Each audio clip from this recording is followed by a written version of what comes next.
大家好，我是扫地僧。我哪怕得罪某些势力，也要在2023年之前说出来。你手上的钞票可能是你一辈子努力的追求，但很残酷的是，这些钞票却是一小数资本家用来掠夺大部分人的合法工具。换句话说，你努力工作换来的钞票越多，你被掠夺的就只会越多。什么意思呢？我告诉你，发行货币的人，他们可以毫无成本的去交换大部分人辛辛苦苦的劳动成果，而且是悄无声息的。而为了把这种掠夺进行下去，货币发行的人只会一直印钞来购买真实的资产。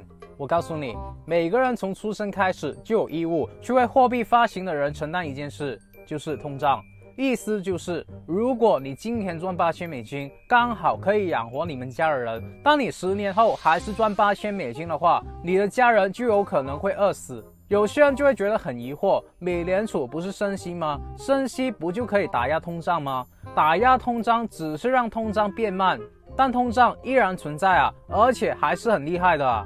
而如果你真的搞清楚整个金融世界，你一定会知道，升息只是阶段性的插曲，降息才是永恒的主题啊！每一次的升息呢，只是让普通人忘了自己被掠夺罢了。那我们穷其一生所赚的钞票到底是何物？是谁真正的在掠夺我们？难道我们只能接受贬值带来的后果吗？如果我们没有办法摆脱富人掠夺穷人的命运，那么到底有什么办法在2023年脱胎换骨，加入富人的行列呢？无论你是谁，是什么身份，财富有多少，你都有权利去知道自己的劳动到底是在为谁而付出。而如果你看到最后，我会告诉你我2023年财富资产的部署。我希望让你离这世界真相更进一步。如果你愿意跟我们为伍，你可以点赞去接受我对你财富自由的祝福。而如果你想要先解决成为老板、投资家、有钱人这件事，你可以跟其他40多万的兄弟姐妹一样，免费的订阅我的频道，然后开启小铃铛。首先，什么是货币？就是我们愿意拿货去换的币。以前没有币的时候，大家都是用货去换货的，意思就是今天我们家的一头牛去换你们家的一块地，甚至你用你头牛去换一个女人一辈子服务你也是可以的。慢慢的，大家都发现了用一头牛去换东西比较好换。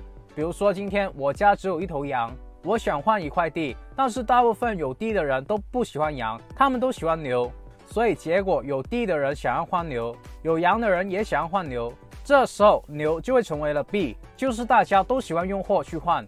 但问题来了，这个牛会死啊，那就算我今天有100头牛，过几年一个瘟疫他们都死了怎么办呢？而且这种以物易物很麻烦，对吧？每次都要带一头牛，这头牛大一点小一点，换来的东西又不同了。所以人类开始有一个共识，就是找到那些拥有稀有性质而且耐于储存的自然资源作为货币。于是就找到了金和银。今天我要买一块地，用1块金条就可以了。今天你要买一头猪，用5两白银就可以了。也就是说，黄金和白银这个币就方便了货物与货物之间的交换。这个就是货币真正的意思。而后来出现了统一的战争，东边有秦汉的帝国，西边有罗马帝国。当时统治的阶级啊，他们并没有创造财富的能力，但是你要维护统治，你就不得不靠财富去支撑你的军队、粮食等等。于是呢，这些聪明的统治者就把货币铸造和开采发行的权利牢牢地掌控在自己的手上，只有朝廷的人才能够造钱。但其实也是合情合理的，对吧？有国才有家嘛，老百姓能安居乐业，能有科技的发展，全靠国家的保护，所以就拥有了对老百姓的索取权。意思就是统治者可以拿货币去换老百姓的劳动结果，而货币是统治者生产的，他们是上游，他们想要开采多少金银，想要铸造多少铜币，都是由他们自己定的。同时也意味着在封建时代，不管一个人多努力，赚到多少钱，你换来的只是没有经过任何努力所创造出来的廉价货币。你的劳力怎么换都是贱卖，你的劳动结果都只会属于那些封建时代的统治者。而当时有一些货币发行的人呢，就会不断的印钞，让社会的生产力增长，远远跟不上货币发行的速度。其实你可以理解的，如果你是货币发行的人呢，你可能也不会去想让货币发行的数量处在一个合理的水平，毕竟你印钱就能买嘛。这个贪婪的闸口，换作是谁呢都不想要关闭。那听到这里，我们都会觉得，如果这最大索取人是各国的政府，其实是可以接受的，因为政府还承担着许多社会职能，他们也是为了保障社会正常的运行啊，他们也只是取之于民，用之于民而已啊。我们也无所谓啊，只是跟政府一起合作，推动社会发展罢了。但真的是这样吗？最初是的，但后来一些精英的阶层看破了货币的本质，从政府的手上抢走了货币的发行权。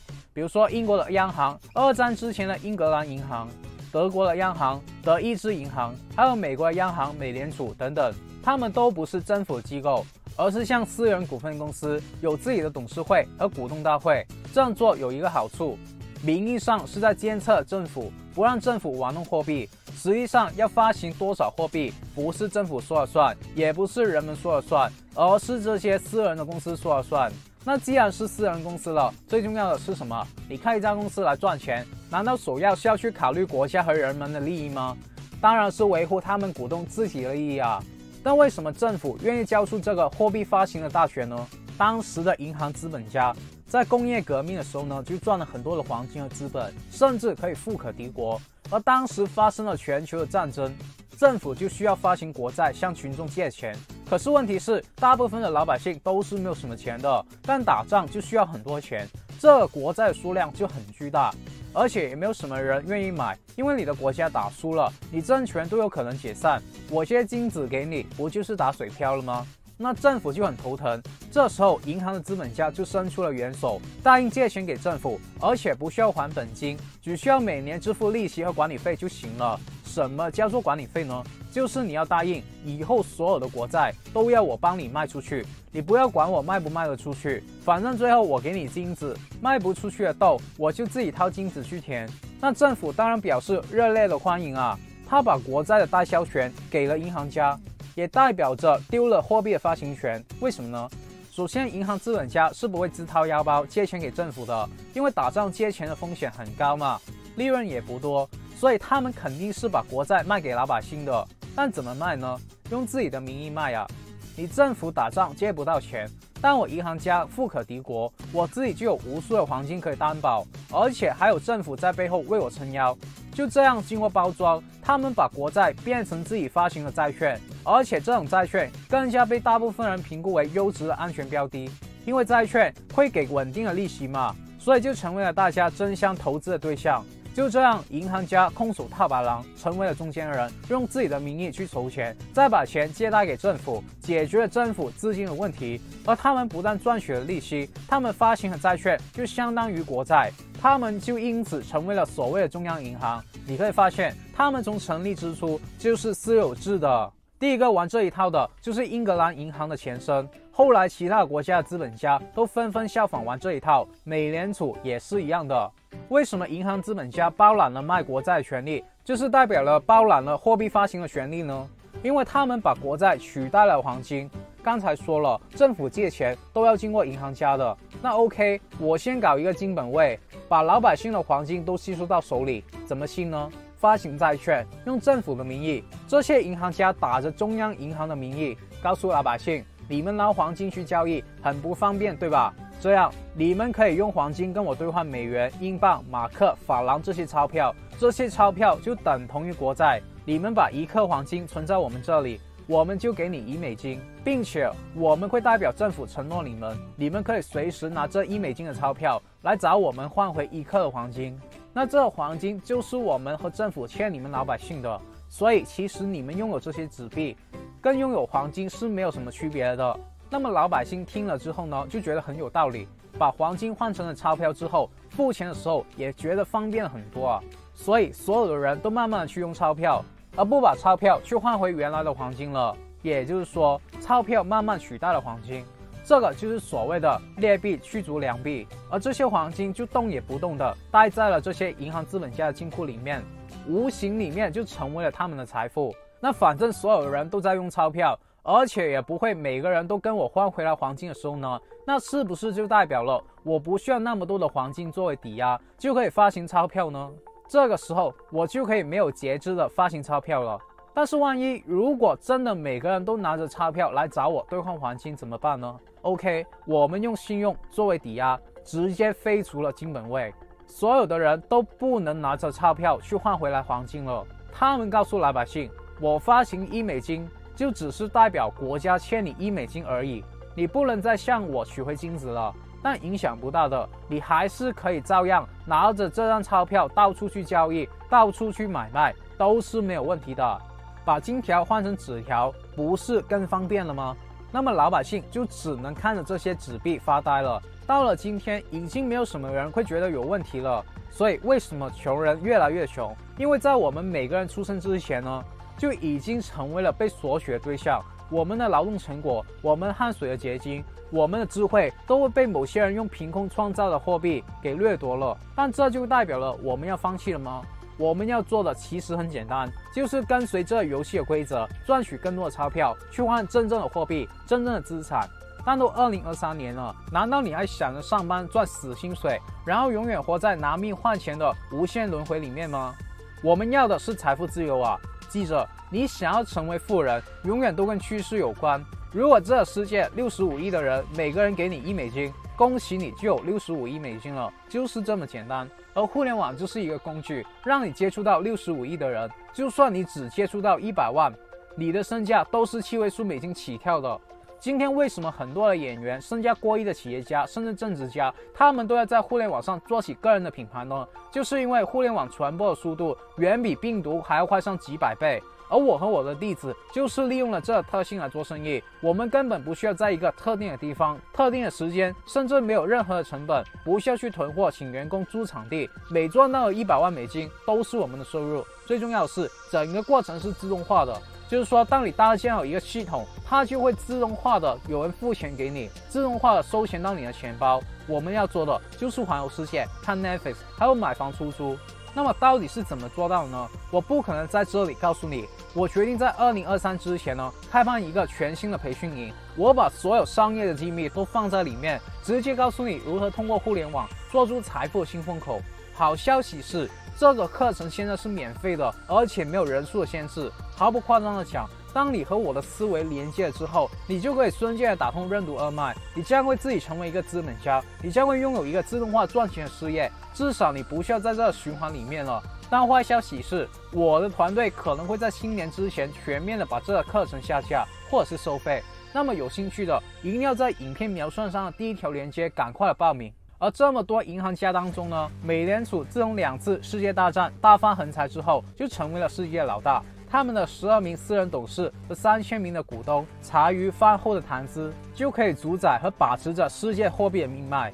那为什么银行家要不断的印钞票呢？因为他们可以一直印没有实际价值的钞票，去购买有实际价值的资产，就是用假钱去买真钱，而这假钱还可以不断的印。那么我想要问你，如果你有无限掠夺老百姓财富的权利，你会不会去收割呢？在人心的贪婪面前，人人都一样的。所以只要美联储有印钞权利，你可以意识到，它将来也会继续大量的印钞。那么通货膨胀这个问题呢，就不能解决了。记着，只要你工作了，然后你收到美金的钞票作为报酬，就相当于你的劳动价值被银行的资本家掠夺了。就算你月赚5000万美金，但你实际换来的这5000万美金，其实只是银行家零成本制造钞票，这不是等价交换啊。但物极必反，银行家唯一需要思考的就是怎么样才能永远让老百姓相信他们空手印出来的钞票是有价值的。因为如果钞票超级贬值的话，那么老百姓就不愿意用你的钞票。比如说你在津巴布韦吃个早餐都需要几千亿的津巴布韦币，就是因为他们国家的钞票已经超级贬值了。如果美联储的银行家把美金弄到像他们这样的话，那他们操控世界货币的大计就完了。而解决办法也很简单，缩表啊，升息啊，就是把印出去的美金在短期内收一点回来，然后销毁，去减少一下美元在市场上的供应，让美元升值，让其他国家的货币贬值，顺便用自己升值的美元去购买其他国家贬值的资产，让那个国家的人民替他们打工啊！他们一个通胀通缩剪羊毛，就可以影响全世界的人口袋里面的财富了。就好像日本，之前日本贬值，我的影片有详细的教大家跟着资本家做空日元，我频道兄弟姐妹的财富直接几天翻了几倍。有兴趣的一定要去学啊，这里我就不多说了。所以升息的目的呢，除了可以剪羊毛，更重要的是暂时止住了贬值的步伐，这样就可以掩盖通胀掠夺老百姓的真相。如果你不相信我的话，数据和历史是不会骗人的。美联储在过去100年的历史里面，它就是干这些事。你可以发现，他们一共有7轮的升息，有一次更是在滞胀的时候，把利息提升到20%。但是无论在哪一轮升息呢，都从来没有真正的阻止过货币的发行，也没有阻止过货币的贬值，更没有阻止过通货膨胀。所以对比今年2022年的这次升息呢，其实真的是小 case。但很多人就不去看历史，也不会分析这大局。每次的升息缩表，你都会发现有很多人非常的开心，因为他们不能理解房价为什么长期涨得这么厉害。而当升息的时候，房价出现了回调的时候，有些人就会出来散布恐慌的情绪，说房价会崩盘啊，然后每一次都被打脸，还捡起地上面的沙子，下一次再打脸，又再去捡沙子，每一次都打脸，但每一次都有人相信他们。为什么？因为人类只希望看见他们自己想要看见的画面。房子明明是拿来住的，但却偏偏买不起，被资本市场淘汰之后呢，就希望推倒这资本市场，希望房价崩盘了，每个人都很开心买得起房子了。那这样的话，房子国家分配就好了，以后再也没有房价了，这样不就是公平了吗？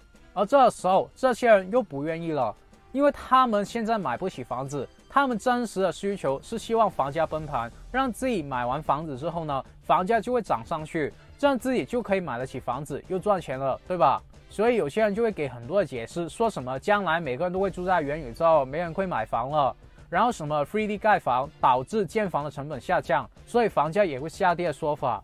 他们根本不懂房价为什么会涨上去。刚才说了，印钞票就是通货膨胀的原罪。我们普通人啊，其实没有承担通胀的义务，但却又在出生开始呢，就已经在经历通胀了。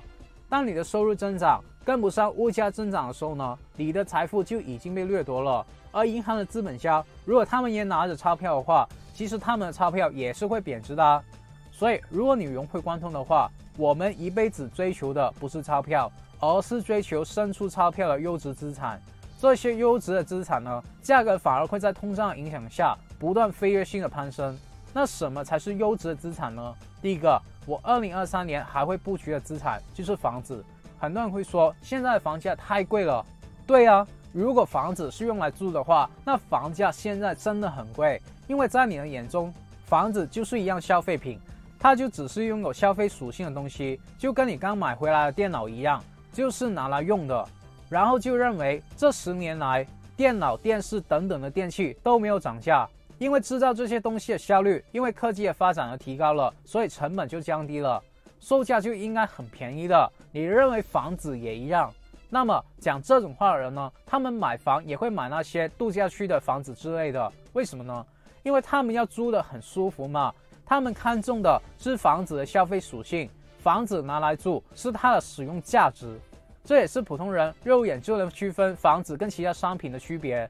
但事实上，你什么时候见过度假区的房子会暴涨呢？让你舒服的房子不一定会暴涨，但好地段的普通房子却可以翻几倍，这反而是最常见的现象。房子暴涨可以抗通胀，是因为它金融的价值啊。之前影片也说到了，房子并不是只有卖出去才能换成钱的，抵押出去也可以贷到钱的。当全世界的银行家不断的印钱，长期来看，我们的利率都是非常低的。这时候我们借钱的条件也是很放宽的，所以我们不少投资人就可以很容易的贷到款。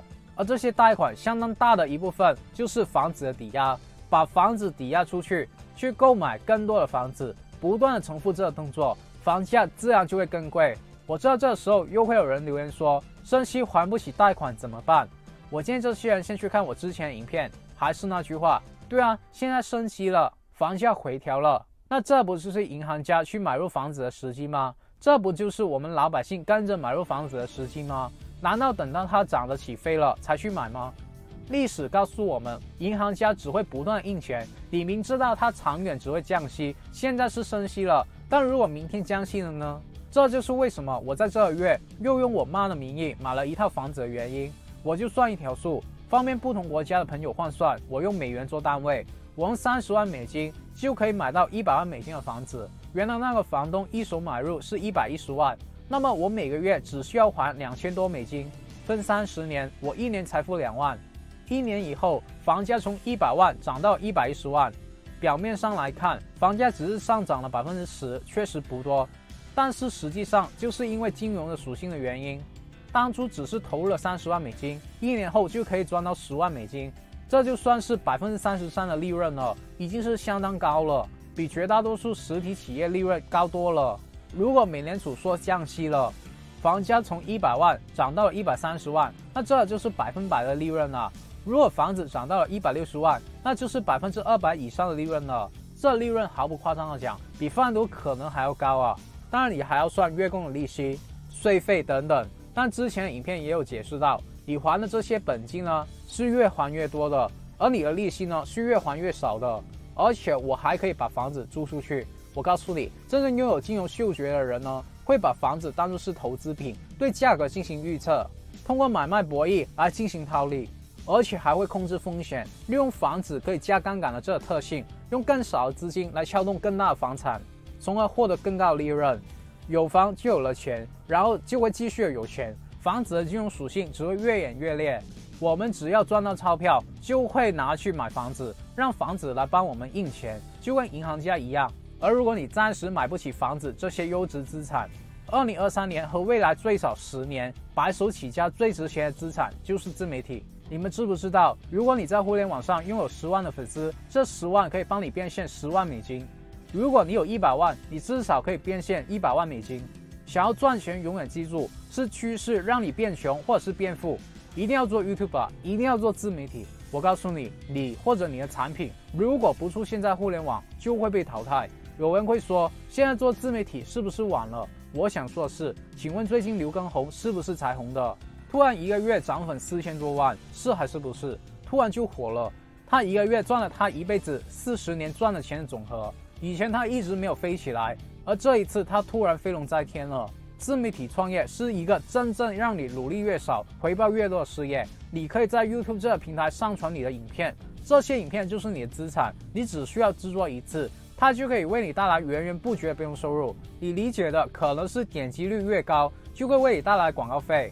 没错，这比你去开一家普通的餐厅要好，因为至少你不需要囤货、铺租、员工等等的成本。但对于我们来说，这不是一门生意，真正的生意是建立一个像 LV、Nike、Tesla 一样的品牌，而 YouTube 就是一个让我们不需要花钱去建立品牌的地方。我的创业商学院会直接告诉你一个可以复制的系统，就算你没有接触过营销、自媒体创业等等，就算你完完全全是一个新手，你都可以跟我其他的弟子一样，去建立一个让客户追着你跑的自动化赚钱品牌。我会把我创业所有的心法，还有一些方法，包括怎么引流、SEO， 把流量变成钱等等，完全在商学院里面告诉你，永远带着你创业。而在提升创业素质方面呢，你现在加入的话，我还会私人送赠财富自由品书会永久会籍，你可以不需要再看书了，你直接就听我们团队为你拆解100本书的精华思维，去听我不定期更新关于地黄书和销售的财富自由课程。另外，近朱者赤，近墨者黑，我们有一个几千人的同学精英群组，大家都会在里面分享各行各业赚钱的第一手资讯和资源，他们可能会成为你的合伙人，甚至是灵魂伙伴。那么好消息是，现在加入还会有前期非常大的优惠，而坏消息是，这优惠快要被我们团队取消了，因为我们只会随着内容的更新而不断涨价。所以什么都不说了，有兴趣成为我弟子的，一定要赶快在影片描述上的链接加入。所以你试一试嘛，万一成功了呢？你不要再错过这时代了。但如果你还不确定自己适不适合，你还不知道自媒体怎么赚钱，还有具体操作思路，你一定要先报名我第一条连接的2023年最新的培训营。各位，2023年只要你去做，就会有意想不到的机会。跟随我们的人不怕通胀，因为我们的资产就在通胀。别再被掠夺财富的循环里不断用命去换钞票，不断的在轮回了。好了，有什么问题可以给我留言，只要你们能在我今天说的内容里面找到1-2句话是有用的，能够帮助自己的人生过得好一些，我就心满意足了。那么接下来的每周四8点30分，我都会继续分享关于成为富人、企业家、投资家、达到财富自由的免费信息。如果你不想要错过，我还是呼吁你订阅我的频道，然后打开小铃铛，然后无私的把影片分享出去。我真心的祝福为这部影片点赞兄弟姐妹们早日达到财富自由。好了，我们下个礼拜不见不散，拜。